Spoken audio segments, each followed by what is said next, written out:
Hi, my name is Robyn Wood and I'm the founder of Grip Corporate Coaching, performance coaching and training for leaders, managers and individuals in London and Oxfordshire. In this little video today, I'm going to be talking a little bit about being your real self. Bear with me, I know what this sounds like. I know it sounds a bit fluffy, but it's a really important subject. So if you've watched any of my previous videos talking about coaching and how I became a coach and why, you will have heard my previous story about how miserable I was at work and how being miserable led me to really explore myself, what was going on for myself, and led me to coaching. A big part of why I was miserable at the time was because I didn't feel I could be my true self. I was working in a role with a team in a department where I just didn't feel like I fit in. I didn't feel like what I had to offer was valued.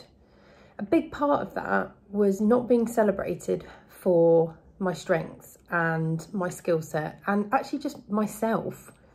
I really felt completely different to all those around me and as though I didn't fit in. It wasn't anyone else's fault. This wasn't about my manager, my colleagues or the department itself. It's just one of those things that at times a particular role just isn't suited to you, and that's okay. But I didn't realise that until I met with a coach. What my coach enabled me to recognise were my values, something I'd never explored before. And one of my key, strongest values is authenticity, the ability to be myself and seeking the truth and authenticity in other people. When I could be myself, I felt I was able to deliver so much more.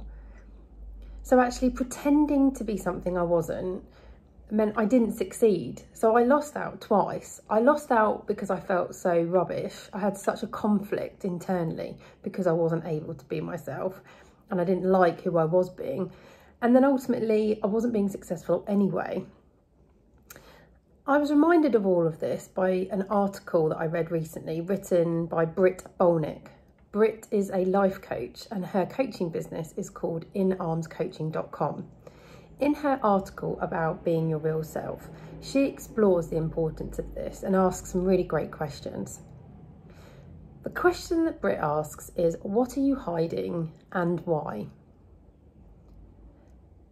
So, exploring the why, a big part of why I wasn't showing up as my true self at this period in my career that I've already shared with you was because I felt a fear of failure.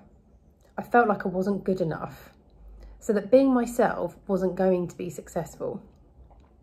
Other reasons why you might not be showing up fully is that you don't feel safe to be visible or that you're worried about not being liked. But the benefits of being your true self are massive. One of those, creating work you love, I can absolutely support that one. Being more generously compensated for your work because you yourself understand how much you're worth. You understand your value and therefore you seek to find that from other people or at least have it acknowledged. Therefore, you're more likely to fight what you feel is worth, what you feel you're worth. The third is that you create healthy boundaries and that you're focused more on self-care. And that's because you understand what's important to you. You understand the importance of prioritising it and you want to do that. Therefore, you put matters in place to secure it and you expect it of other people. So I would be thinking about this for you and asking yourself the question, if you're not showing up fully every day, how is that serving you? What might be possible if you showed up completely? What could you achieve by being your true self every day? If any of this resonates with you, then come and give me a shout and we can have a conversation about how I can help you to show up as your true self every day. You can visit me at gripcoaching.co.uk.